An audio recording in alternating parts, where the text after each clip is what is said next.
Morning student. चलिए हम लोग पिछले क्लास में हम लोग प्रॉब्लम प्रैक्टिस किए थे और उसमें ये क्वेश्चंस रह गया था, ठीक है, कि log of under root 2 minus 1 to the base root 2 plus 1 is equal to what. देखिए ये जो क्वेश्चन है थोड़ा अलग टाइप का क्वेश्चन है। इस चीज़ पर आप बेसिक नॉलेज ये देखिएगा कि एक टर्म्स है कि आपको ये क्या चीज़ है इसका, या फिर इसका ये क्या चीज़ है, तो आपको ये पता चलेगा। ये कैलकुलेशन कीजिए, अगर दोनों का प्रोडक्ट कीजिएगा, जैसे आपको रूट 2 प्लस 1 और रूट 2 माइनस 1 करेंगे, अगर देखिएगा a प्लस बी और a माइनस बी के फार्मूला पर है। a प्लस बी और a माइनस बी का क्या फार्मूला होता है? a square minus B square. क्या फार्मूला है? a plus B into A minus B. तो अगर हम a के जगह रूट 2 को रखेंगे, रूट 2 का स्क्वायर, ये क्या होगा? 1 का स्क्वायर। रूट 2 का स्क्वायर क्या मतलब क्या होगा? 2 और माइनस 1 बराबर क्या? 1। इसका मतलब है अंडर रूट 2 प्लस 1 और अंडर रूट 2 माइनस 1 का प्रोडक्ट क्या होगा? 1 होगा। जब दो स्पेसीज का प्रोडक्ट अगर 1 होता है तो इसमें से एक दूसरे का क्या कराता है? रेसिप्रोकल कराता है। इसलिए हम ये लिख सकते हैं अंडर रूट 2 प्लस 1 को 1 बाय अंडर रूट 2 माइनस 1 लिख सकते हैं। तो अंडर रूट 2 प्लस 1 को अगर हम लिखें तो ऐसा नहीं, इसको हम आगे ऊपर करेंगे तो अंडर रूट 2 क्या होगा? माइनस 1 हो जाएगा। यानी अंडर रूट 2 प्लस 1 को ही हम अंडर रूट 2 माइनस 1 लिख सकते हैं। अब यहाँ पे देखिए अंडर रूट 2 प्लस 1 का अंडर रूट 2 प्लस 1 का ही पावर जो निगेटिव पावर क्या होगा? ये वाला चीज़ होगा। इसको हटाइए, अभी ये चीज़ सोचिए कि अंडर रूट 2 प्लस 1 का क्या डिग्री क्या होगा? अंडर रूट 2 माइनस 1 होगा। तो अंडर रूट 2 प्लस 1 का अगर निगेटिव 1 डालेंगे तो क्या होगा? 1 बाय अंडर रूट 2 प्लस 1 होगा। तो यानी इसका आंसर क्या होगा? ये चीज़ सोचिए, इसका आंसर क्या हो जाएगा? आंसर हो जाएगा निगेटिव 1। क्या है कि अंडर रूट 2 प्लस 1 का निगेटिव 1 क्या देगा हमको? अंडर रूट 2 माइनस 1, क्योंकि दोनों का प्रोडक्ट क्या होता है? आपका 1 दे रहा। तो ये इस तरह का क्वेश्चंस होगा। तो आपको क्या होगा कि एक दूसरे का रेसिप्रोकल सिस्टम पर अगर बात करेंगे तो इस तरह का चीज़ सोचेंगे। जैसे आप एक चीज़ और सोच लीजिए, जैसे कोई भी चीज़ नोट करके हम थोड़ा सा लिखा दें आपको। कोई भी चीज़ है, जैसे रूट ए प्लस रूट बी होगा और रूट ए माइनस रूट बी होगा, बराबर क्या होगा?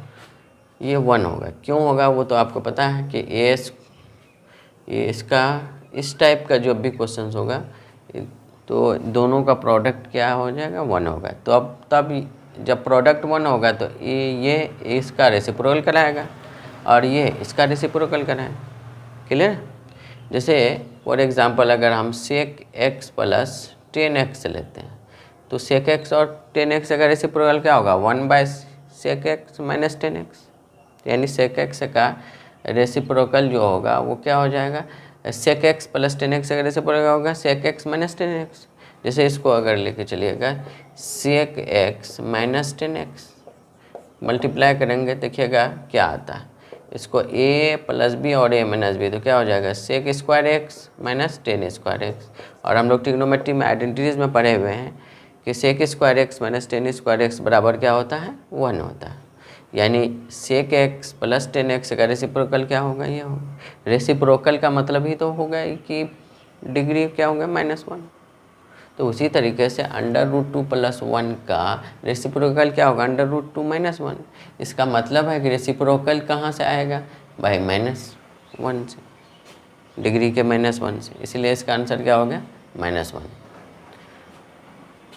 चलिए फिर हम लोग आगे की ओर चलते हैं। इन आज जितना भी क्वेश्चन आज तक किए हम, इनसे हम एक एक्सपीरियंस लेंगे और इस एक्सपीरियंस से हम कुछ रिज़ल्ट को फाइंड आउट करते सकता है। हम देखें, कुछ डिस्कस करें रिज़ल्ट पर।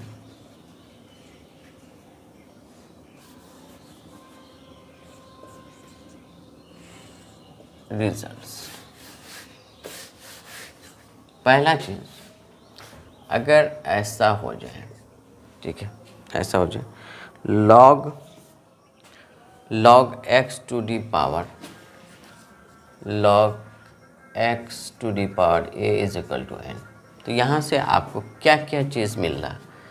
यहाँ पे 3 डेफिनेशन हमको मिल सकता है कि x जो होगा वो क्या होगा, ग्रेटर देन 0, a भी क्या होगा, ग्रेटर देन 0, और a is not equal to 1।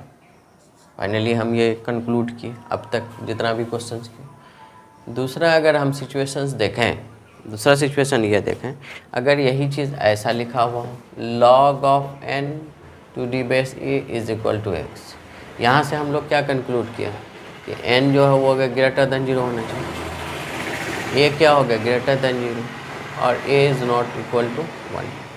अगर कोई ऐसा लिख दे, अगर ऐसा लिखा हो log n to the base n, अगर बेस और पावर सेम होगा तो हम लोगों ने क्या सीखा, रिज़ल्ट क्या होगा, 1 होगा, क्योंकि भाई n to the power 1 degree पर ही यह क्या आंसर देगा, 1 देगा। क्लियर है। अगर हम एक और रिज़ल्ट देखें, ठीक है, log of n to the base 1 by n, अभी जस्ट क्वेश्चन किए थे, तो ये एक दूसरे का क्या कराए, देखिए ये दोनों का प्रोडक्ट क्या होगा, 1 आएगा, 1 बाय n इंटू n बराबर 1, यानी एक दूसरे का रेसिप्रोकल होता है, और जब रेसिप्रोकल सिस्टम है तो आंसर क्या होगा, -1। उसी तरीके से अगर हम 5वां पॉइंट्स की बात करें, ठीक है, log of 1 to the base n, log of 1 to the base n का आंसर क्या हो जाएगा भाई, तो क्या डिग्री पर 1 आएगा भाई, 0 हो जाएगा। उसी तरीके से 6ठा पॉइंट्स पर अगर हम बात करें, log of 1 to the base a, जब किसी कोई भी बेस हो लेकिन 1 का अगर log निकाल रहे हैं तो इसका आंसर क्या हो जाएगा, 0 हो जाएगा। तो ये फाइनली अब तक जो हम जितना पढ़े उसका ये कंक्लूड करके हम एक जगह रख दिए कि आपको अगर log x to the power a बराबर n है तो उसको क्या क्या कंडीशंस मिल रहा है, log n to the base a है तो उसमें क्या क्या कंडीशन मिल रहा है, अगर बेस और डिग्री जो है सेम है, जिसका log निकालना है और सेम बेस पर है तो आंसर क्या होगा, 1 होगा। अगर रेसिप्रोकल का रिलेशन है, डिग्री और जिसका log निकालना है और जो उसका बेस का अगर रेसिप्रोकल का सिस्टम है तो उसका रिज़ल्ट क्या होगा, -1 होगा। अगर 1 है और कोई भी बेस है तो रिज़ल्ट क्या होगा, 0 होगा। 1 है कोई भी बेस है तो रिज़ल्ट क्या होगा, 0 होगा। ये हमको कंक्लूड करके आपका अब तक जितना पढ़े वो मिला। ठीक है, चलिए हम लोग फिर क्लास को इंशाल्लाह नेक्स्ट डे आगे बढ़ाएंगे।